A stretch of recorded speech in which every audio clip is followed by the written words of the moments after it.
Investor, educator, and author Robert Kiyosaki has changed millions of lives all over the world. His book, Rich Dad, Poor Dad, has been on the New York Times bestseller list for over 5 years. We all know that the gap between the haves and have-nots is growing, and Social Security and Medicare are in a financial mess. And just affording to live is getting expensive. So how does a person get ahead financially? The answer is raising your financial IQ and having your money work for you. Here's Robert Kiyosaki with Rich Dad's Guide to Wealth.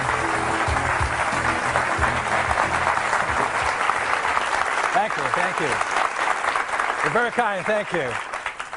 If I may see a show of hands, I want to ask how many people here were born prior to or before 1964? Please raise your hands. Good, thank you. And how many were born after 1964? Please raise your hands. Good, thank you. The baby boom generation and old guys like me, thank you, young people, for paying for my retirement. I really appreciate it. How many people in this room realize that Social Security and Medicare are kind of in trouble? Good. How many people are not really going to count on it for you? Good, thank you. That's a wise decision. How many people realize that corporate pensions, such as those of General Motors and United Airlines, are in trouble also? Good, thank you. So I want to thank PBS, first of all, for having the courage to have me come on and present Rich Dad's Guide to Wealth, very simply because what you will find out, there are many people in the financial services industry that do not want me to tell you what I'm about to tell you tonight. So, please be aware of that. Also, I want to caution you this. If some of you, what I may say tonight may threaten or challenge some of your beliefs about money. I mean, how many were taught, to save money, for example? Good. Tonight you're going to find out why that's a bad idea. So that's what this program is going to shake some of you and all this, so stay tuned. I promise if you stay tuned, at minimum your financial IQ will go up, you may learn to take more control of your money, and possibly survive the financial hurricane that's going to start brewing in the year 2008, the first of approximately 75 million baby boomers begin to retire. And how many people realize those baby boomers may not have enough money to retire on? Good, and that's why I thank you young people, because it'll be up to you to take care of us. So, so before we begin, I'll ask a question. How many of you have already read Rich Dad, Poor Dad? Thank you. Who has not yet read the book? Good, there's some of you. For those that haven't read the book, it's good to see some customers still out there. I haven't read about my book. But anyway, for those that haven't read Rich Dad, Poor Dad, I'll give you a little bit of my background. Rich Dad, Poor Dad is a true story about my two dads. My real dad was the head of education for the state of Hawaii. Very smart, hardworking, great guy. He's a PhD, and he also ran for lieutenant governor of the state of Hawaii. So he's a great man. But I call him my poor dad very simply because even though he was a high-paid government official, no matter how much money he made, he was broke at the end of every month, and he ultimately died broke. So obviously money doesn't make you rich or poor. It's really education that does. And as you can tell, I'm fourth-generation Japanese American, which means I don't speak Japanese, and I'm going to let you know that now. I barely speak English. My rich dad, on the other hand, was my best friend's father, and although he was a man who started with nothing, he ultimately became one of the richest men in Hawaii. So when you look at the white sands and the blue waters and the tall palm trees and the hula girls and the tall hotels right on Waikiki Beach, my rich dad's family owned some of the land under those hotels. So Rich Dad, Poor Dad, this book here, is a very simple, true story of what two fathers told two sons, my best friend and I, about the subject of money starting at the age of 9. And I believe one of the reasons the book has been so successful, it is written for 9-year-olds. And it's simple enough for everybody to understand high finance, or more importantly, why the rich are getting richer. So that's basically, my background. I grew up in Hawaii, I was educated in New York, and spent 6 years in the Marine Corps, went to Vietnam twice and all that. And then I came back and started my business career. So, next question is this. How many people have read this book, Prophecy? Good, so there's fewer of you have read this book. And while Rich Dad, Poor Dad is a popular book, I think this is a more important book. And the reason I think Prophecy is more important, it's about a very important year. And that year was 1974. And 1974 was a year that the U.S. swung from socialism to capitalism. A very important reason for 1974, it was when a program called ERISA came out, and ERISA stands for Employee Retirement Income Security Act, and when the government's worried about your security, you know you're in trouble. But also it led to a thing called the 401k back in the 1980s. And this is a very big change in the history of our world right now. So Prophecy came out in 2002. It was not a very popular book because it was writing about the failure of these things called 401ks and pension plans and the crash of Wall Street. So this was 2002, and then in 2005, Time magazine, just in October of 2005, came out with a front page cover saying the same thing I said here in Prophecy, that there has been a big ripoff of people's pensions. And Time magazine, 3 years later in 2005, says a great retirement ripoff. Millions of Americans who retire with benefits are in for a nasty surprise. How corporations are picking people's pockets with the help of Congress. And that's been going on. That's why so many people are in trouble. And then one day later, the New York Times magazine came out saying the same thing Prophecy did. And it says, we regret to inform you that you no longer have a pension. And that's why USA Today came out with a statement that said, America's greatest fear is running out of money during retirement. And that's what this program is about, is why we have this problem right now and why so many people may be financially wiped out in the financial hurricane that's hitting us, and also hopefully what you can do about it so that you may be able to save your friends and family. Unfortunately, what I'm about to say tonight will not work for everybody. As you know, life is not fair, but at least you'll have an idea of what you might be able to do on this whole thing. So, going into it really quickly is the difference between, one of the reasons people are having trouble is they don't know the difference between, I still can't spell that well, wealth and being rich. I'd like to explain really quickly that my rich dad taught me that wealth is measured in time and rich is measured in money. And really quickly, the difference here is this. A person who is, when you measure wealth, for example, let's say you have $10,000 in savings and your monthly expenses are $1,000 a month. That means you're 10 months wealthy. You will survive for 10 months. That's what it means. And the reason people are afraid of what's going to come up with them is they don't have enough wealth. They're afraid of running out of money during retirement. And what rich is trying to measure their lives in money. So what my rich dad taught me is don't worry about becoming rich, worry about becoming wealthy. And one of the reasons I was able to retire at the age of 47 was because I focused on being wealthy, not being rich. And that's a very big difference here. I thought I'd review something. I wrote a book called The Cash Flow Quadrant. I think it's one of the most important books for people who want to make changes in their lives. Because, as I said, the E stands for employee, S stands for self-employed or small business, B stands for big business like Bill Gates, and I stands for investor like Donald Trump or Warren Buffett. So, you know, my poor dad always said to me, son, go to school to get a what? Job. And he was programming me, and this is the word is program, me to be an employee. And, you know, when I talked to my mom, I said, you know, Dad, I don't want to be an employee. And my dad said, you must get a job. You must get a job. You got to have good education, good grades. Get your PhD. I went, oh, my goodness. And my mom says, don't argue with your dad. You know, if you want to be rich, go to school to become a doctor, you know, an S, specialist. And I said to my mom, there's only one problem, Mom. She says, what's that? Doctors are smart. She says, you have a good point there. You know, don't be a doctor. And I talked to my rich dad, and he says, you know, Robert, are you basically lazy and incompetent? I said, yeah. I said, good, you'll do well in business.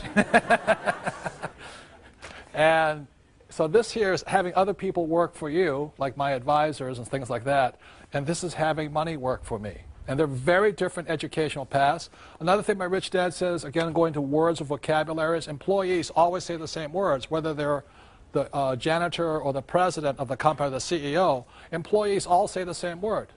I'm looking for a safe, secure job with benefits. That's their whole attitude. And their emotion is fear. Because they don't know how to survive in the real world. They need that. They have that fear driving them. And S, self-employed, their words are, if you want it done right, Do it by yourself. So these guys, the problem with them is they may own a business, but they really own a job. They cannot quit because they don't trust other people. Their emotion is trust. And a business owner is like me. I want to have the smartest people around me as much as possible because then I don't have to do that much work. And as an I want to know how to have my money work hard for me so I don't have to work hard for money. So that's why I started off as an entrepreneur. And over here, this is the beauty of real estate. For every dollar I make here, I bring it down here, and my banker will give me $9 more as long as it's real estate. Tax-free money. So I'm getting ahead faster and faster and faster, very simply because for every dollar I have here, my banker's giving me $8 or $9 to get ahead financially. Does that make sense to you guys here? Tax-free money. And if I sell a property, again, I do it tax-free. That's why I'm getting rich. That's why education or financial education is so important. And I think it's really silly that our school systems keep saying to you, go to school to get a safe, secure what? Job, when jobs are being exported overseas so fast right now, it's ridiculous.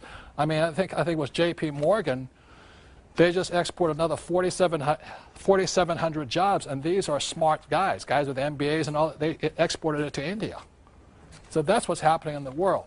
But the reason 1974 is so important was because when ERISA, which now was a 401k, came out, it forced these people to become investors also. And that's why this change was such an important change here. So the other part going into it is this, is that there's three basic kinds of education. One is academic. The other one is professional. So you go to school to learn reading and writing. It's very, very important.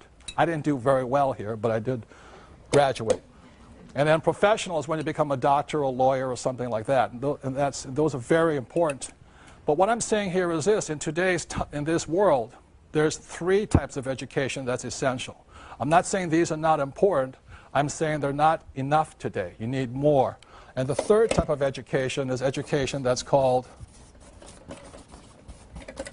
financial education.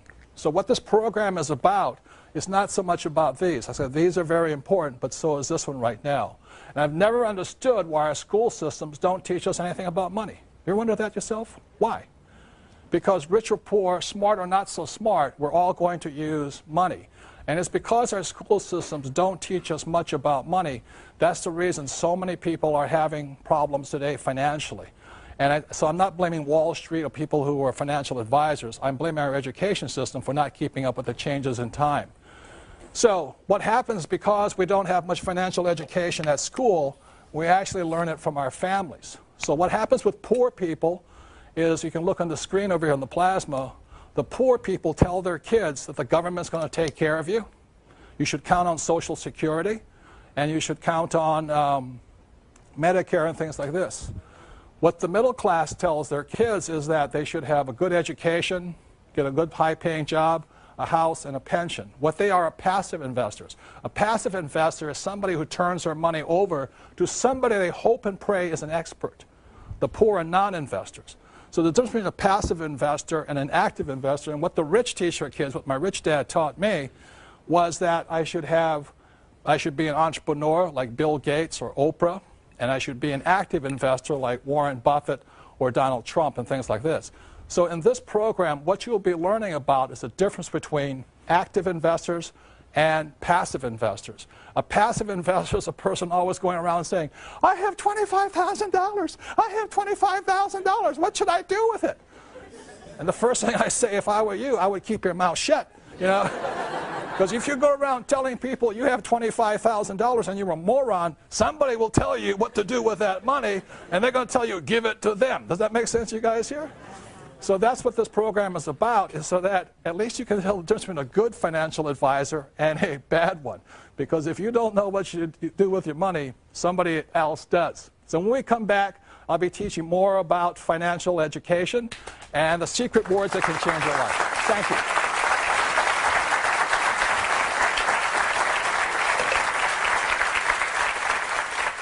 I just love the way Robert Kiyosaki shares. Make your calls. Join. Here's Robert Kiyosaki with Rich Dad's Guide to Wealth. So as a quick reminder, what we covered the last part was in 1974, the United States changed, or the world changed actually, from socialism to capitalism.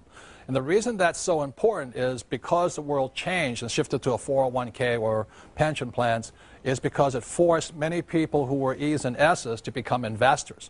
Like I said, my poor dad was a very smart, good man, but he was a non-investor.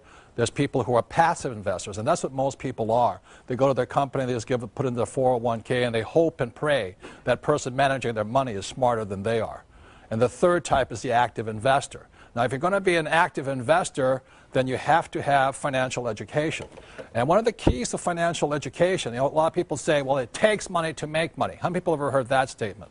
Well, that's absolutely not true, because you'll prove tonight it doesn't take money to get money, to make money.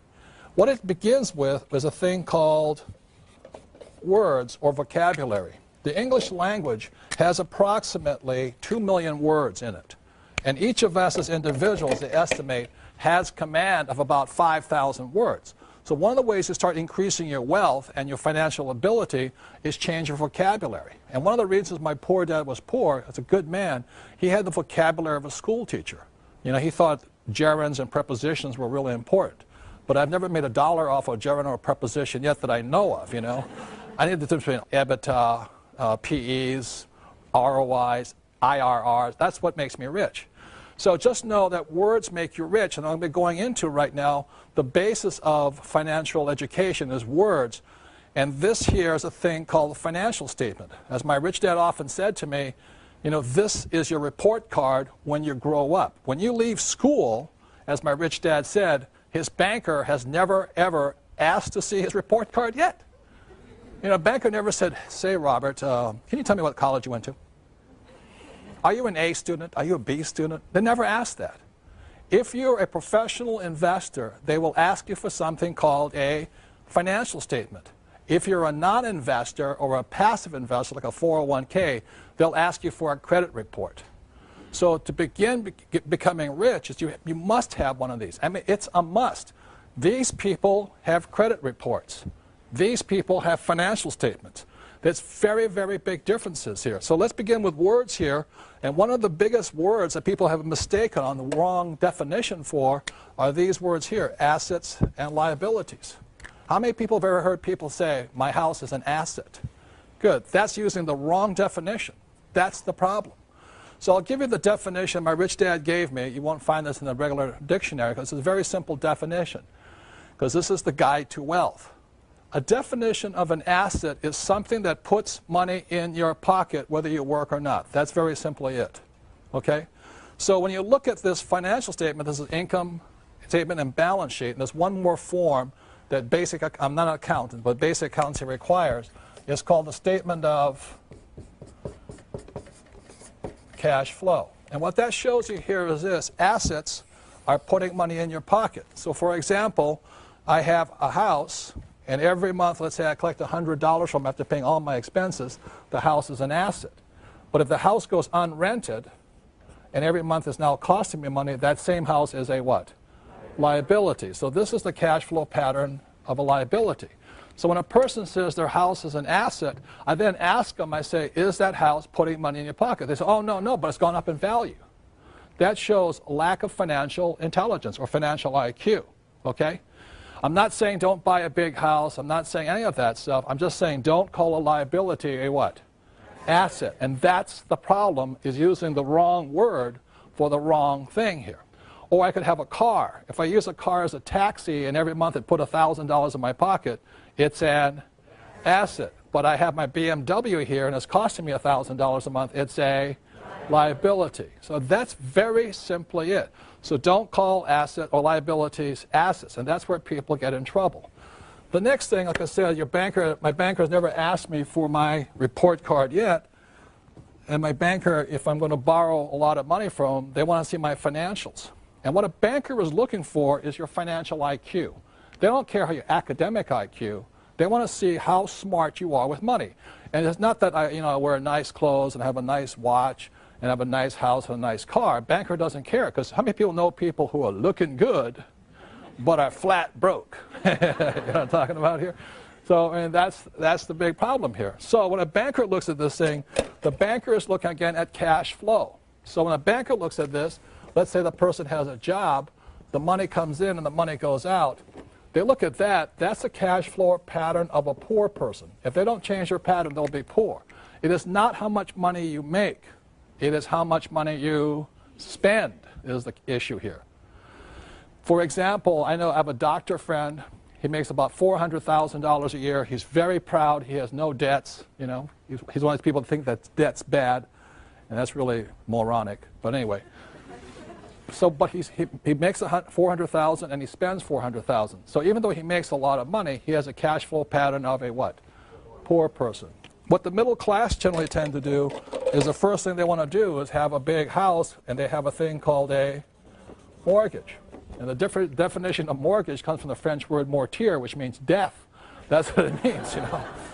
So what happens, they have a mortgage, got the nice BMW or Mercedes, so they're looking good, but going broke, you know. So when a banker, they come in with their nice suits and all this, the banker looks at it and goes, I can see your cash flow pattern is this. And this is the cash flow pattern of the middle class. It's working hard and going broke. You know, they never get ahead. They buy big houses, they do home equity loans, and they think they're Donald Trump with real estate investors. All they got is a big house they're in debt to. A lot of people use their house as an ATM machine. You know, every time it goes up in value, they borrow the money out. You know, that is really a loser's point of view there. I mean, that's not, bankers love you because you're greatly in debt, but that's not a way to get ahead. And this is the cash flow pattern of a rich person. They have assets here. And so generally what it is they have a business, they have real estate, and they may have dividends from stocks and bonds and stuff like that, or interest.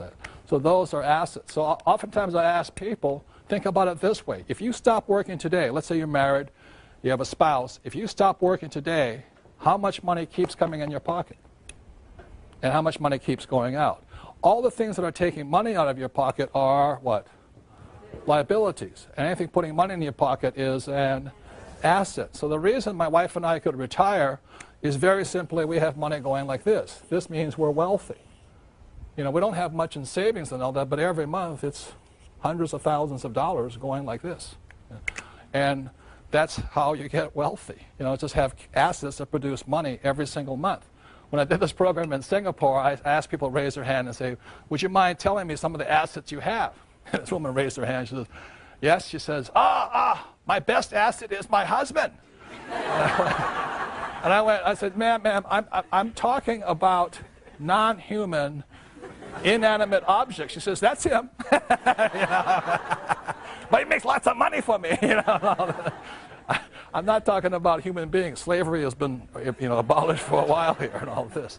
So a better sense between assets versus liabilities, the cash flow pattern, and that's why bankers do not ask you for your what? Report card. They want to see your financial statement. If you have a good financial IQ, they'll give you lots of money. If you have a bad financial IQ, they'll give you a credit card or a home equity loan. That's the difference here. And years ago, I went to Sunday school. I'm not a Bible scholar. I'm not pushing religion on anybody. But I remember the story of the rich man. I think he had 3 sons or something like this. And he gave one son X amount of dollars, the second son X amount of talents, he called them, and then the third son talents. And the first son blew it, got rid of all his money. And he said, okay. The second son came in and said, what you did with the money? And the son said, I buried it. And then the third son multiplied it. You know, gave him $1,000, came back with $5,000. And at that point, the father, or whoever the guy was, took all of the money and gave it to the what? The third son, who multiplied the money. And that's what I learned in Sunday school is that, not God, but whoever does not like people who blow their money, people who just bury the money. See, the poor spend their money. The middle class bury their money, just put it in 401ks or savings. And the rich know how to multiply their money. So the real key is this. It's not so much how much income you make, but where you put your money. It's expenses. Do you expend your money this way, or this way? And that's why people who are always trying to make more money, they don't get ahead very simply because they're looking in the wrong place. It's over here. It's what do you spend your time and money on? And that's why I thank you guys for being here tonight, and those of you at home supporting public television and your education. You're spending time and hopefully some money to support your education and a great cause here. And that's really important, is how you spend your time and your money. That makes a difference. And then the third thing is this, is just to cover this thing why your house is not an asset, is when your banker says your house is an asset, your banker's not lying to you. This will explain it better, because to understand this, if you have a mortgage on a balance sheet, it must balance. So if a mortgage is your liability, it has to balance. So your same mortgage is your bank's asset. That's the difference. So that's why your banker says your house is an asset. And not saying it's not lying to you, it's just saying it's not whose asset it is. It's their asset, you know. And the way you know that, again, is assets put money in your pockets and liabilities what? Take money from your pocket. So when you look at this, money comes in, money goes out, goes in here, and comes back here. So it's taking money from your pocket and it's putting money in the bank's pocket. And that is basically, you know, why your banker says your house is an asset. And why it's very important to understand the definition of the word you're using. Don't just use a word, because if you keep saying your house is an asset when it's a liability, or you say your car is an asset when it's really a liability, and your vacation to Hawaii is an asset versus a liability, or your home equity loan is an asset, you're not going to make it. Does that make sense, you guys here? But what most people tell you is this. Repeat after me. Work hard, save money, get out of debt, invest for the long term, and diversify. How many people heard this? Okay? And the reason I bring this up here is that because around 1996, I was watching this very famous morning show, you know, that was broadcast all across the nation, and they had these nice, handsome, you know, couple who were the host and hostess, and they come and say, and today we have the financial expert of all times, and he's going to give us the financial advice for the new year. This is like 1996 or whatever it was, you know. And welcome so-and-so, and they clap, you know, and out comes a financial expert, and he goes, hi, everybody. What I recommend for this year, 1997, is work hard, save money, get out of debt. Excuse me, I can't even do it straight. Invest for the long term and diversify. And the host and hostess go, oh, that is so brilliant. Oh, thank you for your infinite wisdom on this. On financial, we thank you. The next year, they invite them back, same thing. And for the new year, I recommend you guys, what? Work hard, save money, get out of debt, invest for the long term, and diversify. And the host and hostess, oh, I can't believe, what a genius, what a financial genius. Give him a hand, I can't believe it. Every year, same guy, same message, same advice. They think it's brilliant. Then, after 2000, the stock market started to crash. And they bring the same expert on, and he comes on, and what does he say? What I recommend is work hard, save money, get out of debt, invest for the long term, and diversify. And the market kept crashing. And he kept giving the same advice. And this is what I want to say about that advice.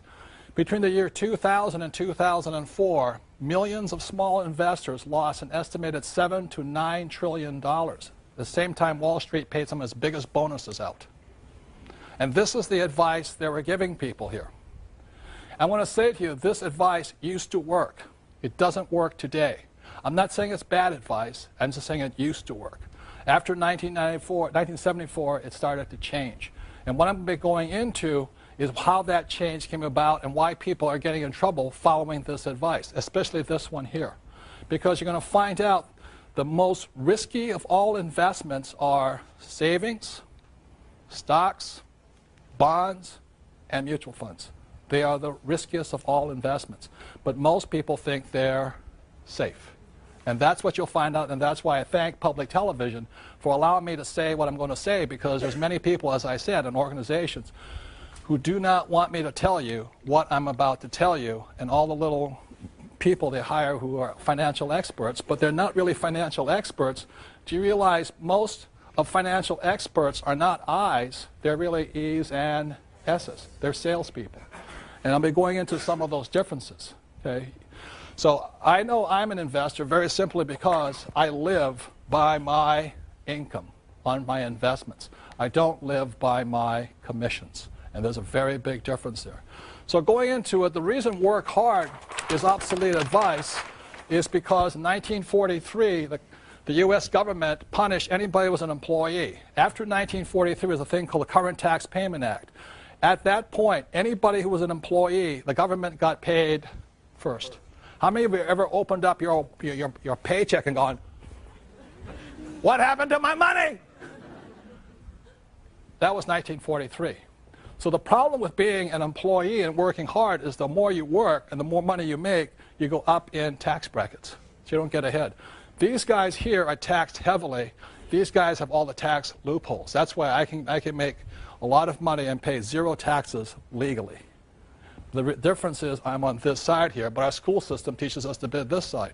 In 1986, they passed the 86 Tax Reform Act, and they taxed all doctors, lawyers, all the A students. They nailed them. And so, well, the attorneys I don't mind, but anyway. But what happened here is this, is that guys like me, you know, the C students, we can make more money and pay less taxes than the A students, which proves there's a God somewhere. The next thing is save money. The reason save money is an obsolete idea is because in 1971, a man named President Nixon took us off what's called the gold standard or the Bretton Woods Agreement. And at that point, what happened in 1971, money turned into a currency. So what you started to save after 1971 was not money but a currency. And the problem with a currency is the government can print it faster than you can save it. And the other thing about this, if you understand economics, especially Keynesian economics, is that when you look at a dollar, a currency, let's say this is $1 and this is 40 years here, a currency is designed to go down to 5 cents over 40 years. A currency is designed to lose money so the government can keep running up debt. That's the reason. So they can print it faster than you can save it. That's the big problem with it. The next thing is this. If you look at the real stats, is this. And that's the reason I don't save money.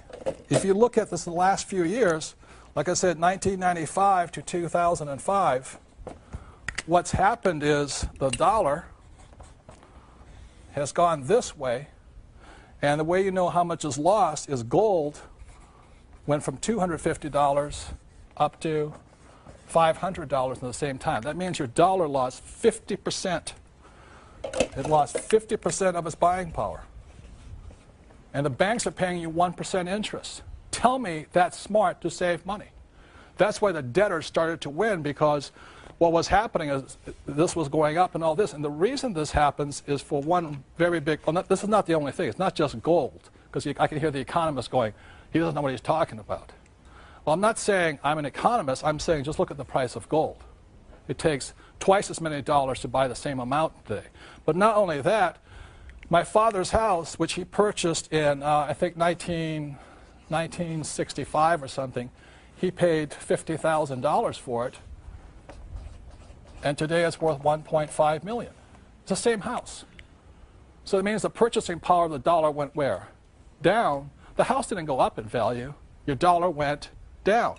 And the other thing the economists say, well, that's not really a good indicator. But look at this. In 1995, oil was about $10.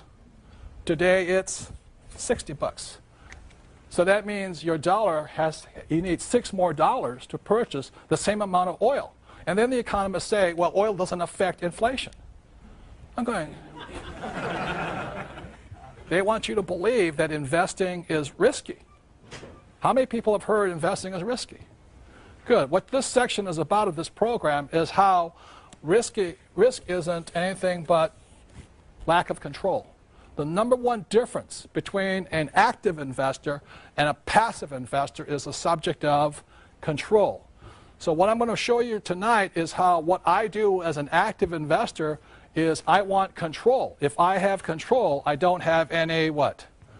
Risk. And that's the difference. So using a metaphor that most of us can understand, over here we have, an example of a car. Okay. Now, how many people realizing there's risk driving a car? Good. But car driving doesn't have to be risky. Like those guys want you to believe investing is risky. So some of the controls, the 6 controls a car must have, number 1 is a steering wheel, right? How many people would not buy a car if it had no steering wheel? Good, you know what I mean? So let me sit down here like this. So I sit down, I get in my car, and control number 1 I want to check on is I have a steering wheel. Control number 2, gas pedal. Now you have a gas pedal, you better have some what? Brakes. How many people have ever driven a car without brakes, you know? You don't need coffee for about 6 weeks after that. You know? And then you have a forward and reverse, you know, gear shift like this. And the other thing you also have to have is a driver's license for driver's ed, and you have to have insurance. So if I'm driving down the road, you know, doing a little bit too fast, I hear the bing, bing, bing, bing, bing, bing, bing, bing, and the cop pulls me over, a policeman pulls me over. What's the first thing a policeman asks me for? Driver's license and proof of what? Insurance. How many people would not let somebody who is uninsured drive your car? How many people would not let somebody who had no driver's ed drive your car? You know what I mean? That's stupid. But that's what investors are doing. They're actually investing in savings, stocks, bonds, mutual funds with no control. And what happens, that's like going like this.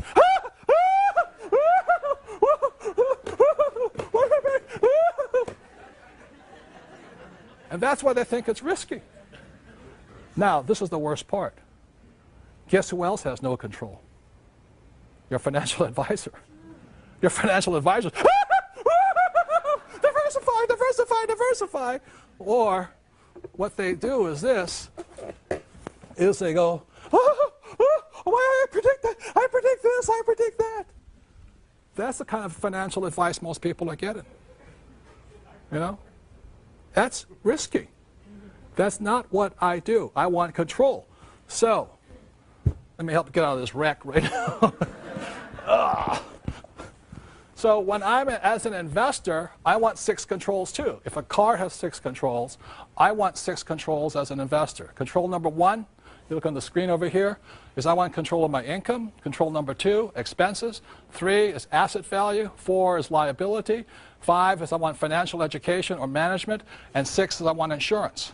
Those are the 6 controls I want as an active investor. So when we come back, what I'm going to talk about is one of the ways to get rich is find that native genius that's well inside each and every one of us. And that's what the next section is about. Thank you very much.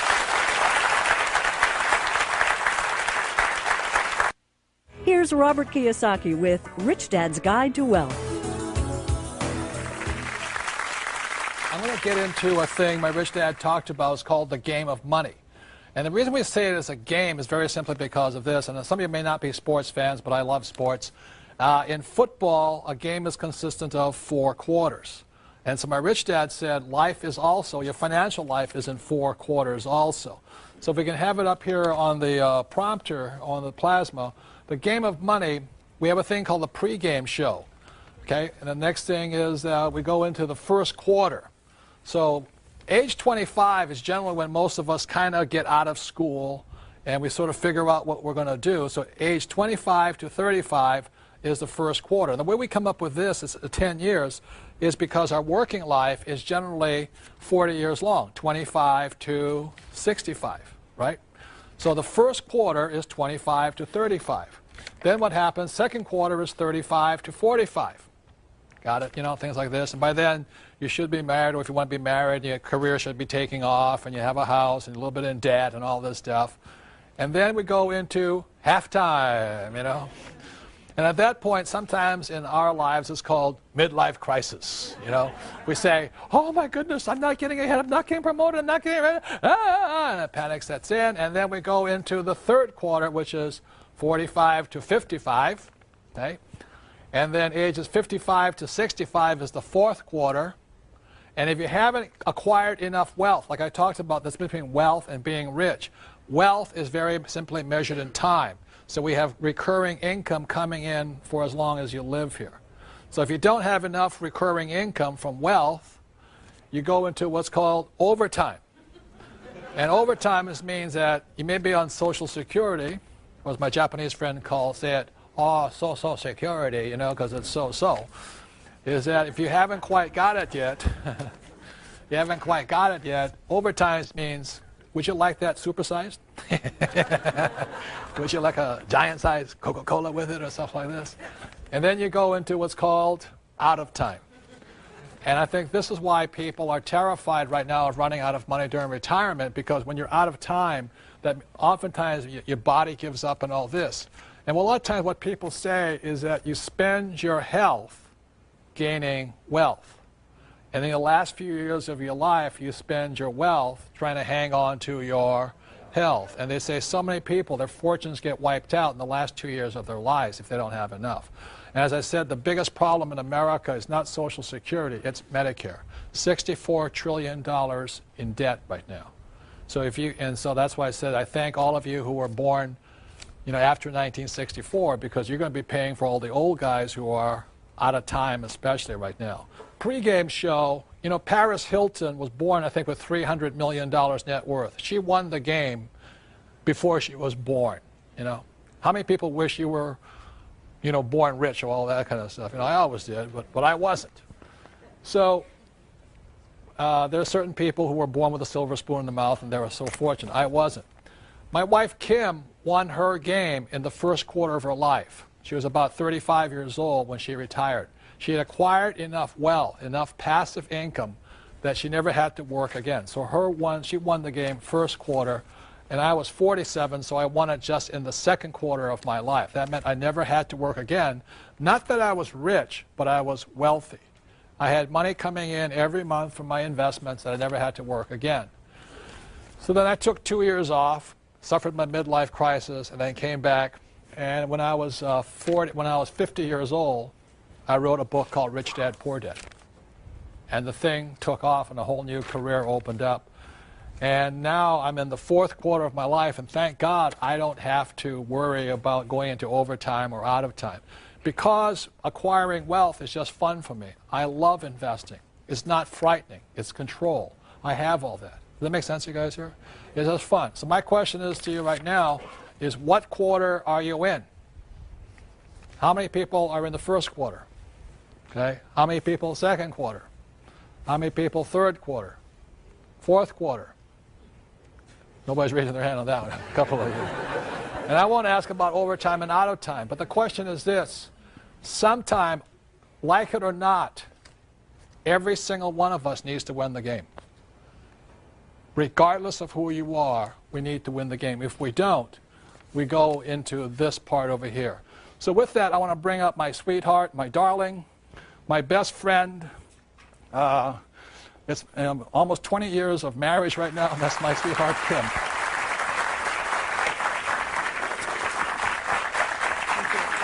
Kim has her own corporations. I have my own corporations. If we ever split, she's completely independent. She has control of her own life. Does that make sense, you guys here? So that's what I love about her. When I married Robert, we got together. He had no money. And matter of fact, we celebrated when we hit zero. That's how far down we were. Robert's been talking about control, and I love to encourage women into this world of investing, because I think so many women today feel out of control when it comes to money, when it comes to their financial freedom and their financial lives. And so my passion is to educate and encourage women in the world of investing. And the reason why I'm so driven kind of comes from an incident that happened many, many years ago. And what it was is I was 14 years old, and I remember coming home from school one day, and I walked in, and there was my mom and her best friend in our dining room. And I walked in, and Mom kind of signaled me to, no, leave him alone, leave him alone. And so I walked away into the kitchen, and I listened to the conversation, and my mom's friend was very distraught. She was crying, she was upset, and it turned out that her husband was leaving her for a younger woman. And she went on and on. They'd been married for 20-some years and kept listening. And then she said something that just really hit home to me. And she said, you know, my marriage hasn't been good for many, many years, but at least I was financially taken care of. And my mom said, well, that's why you stayed? She said, I stayed because I didn't know how to take care of myself financially. So at 14 years old, I decided I was never going to be dependent on someone else for my financial well-being. And that was a decision, and that's why I'm so driven now to encourage women into this game as well. And so when Robert talks about control, I really believe that it's time that women today take control of their financial lives. I think it's crucial. I don't think it's a luxury or a good idea anymore. I think it's something that has to happen. And, you know, the times have changed. And what worked for our mothers and our grandmothers is not necessarily going to work for us and our daughters and our granddaughters.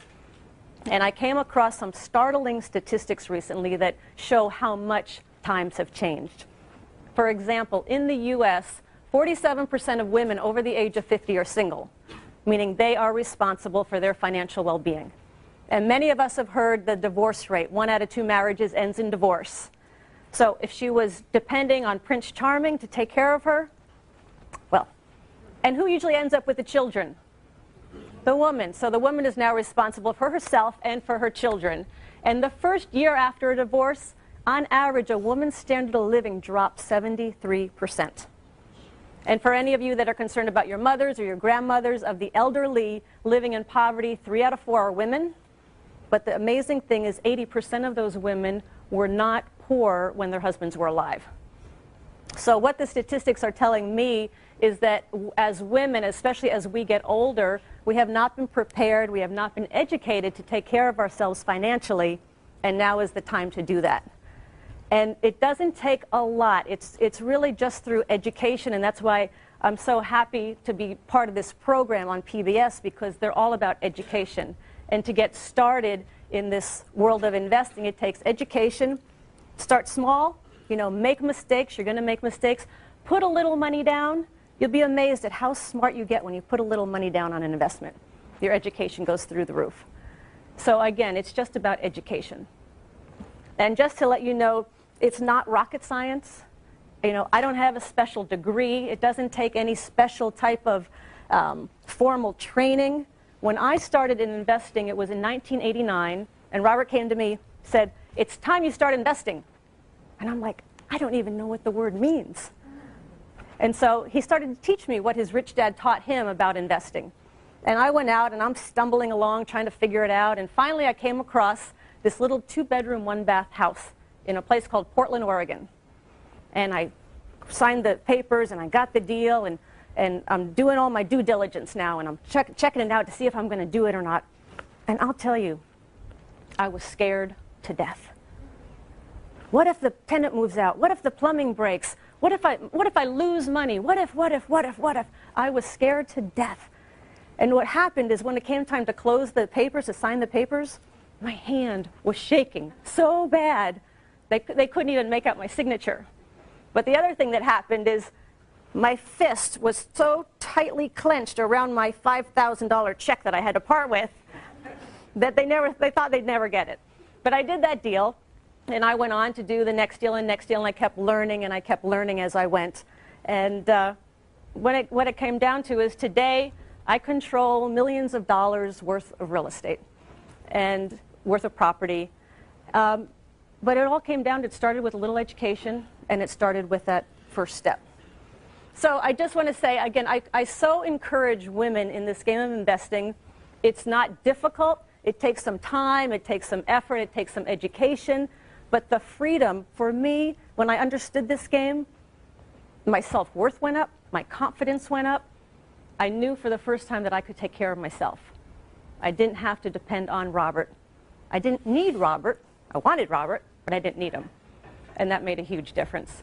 So one final statistic. Only 20%, studies show that only 20% of baby boomer women will be financially secure in retirement. That means 80% of us will not. So again, I thank you for being at this PBS show, because by being here, you're getting yourself educated, and all it takes is education and some action, and you can be easily be part of that 20% who's secure and in control. Thank you.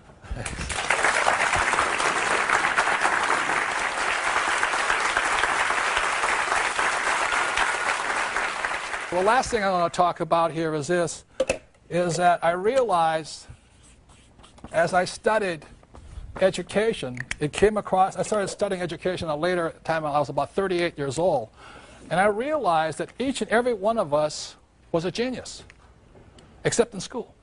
There are certain people, like I had a classmate who was considered a genius in school. This guy could do quantum physics and all that when he was in kindergarten.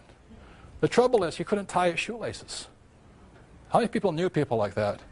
You know, they're absolute, and they are geniuses in school, but in the real world, they're incompetent. This guy didn't know his left hand from his right hand. You know, we used to play baseball, and I said, how can he be a genius? He doesn't know. He could never figure out what the glove went in his left hand or his right hand. but he was a genius. You know, I said, how can he be a genius? He can't pitch, can't bat, you know, it's like this. So I started to realize that genius, that every one of us had it. And what genius stands for is this here.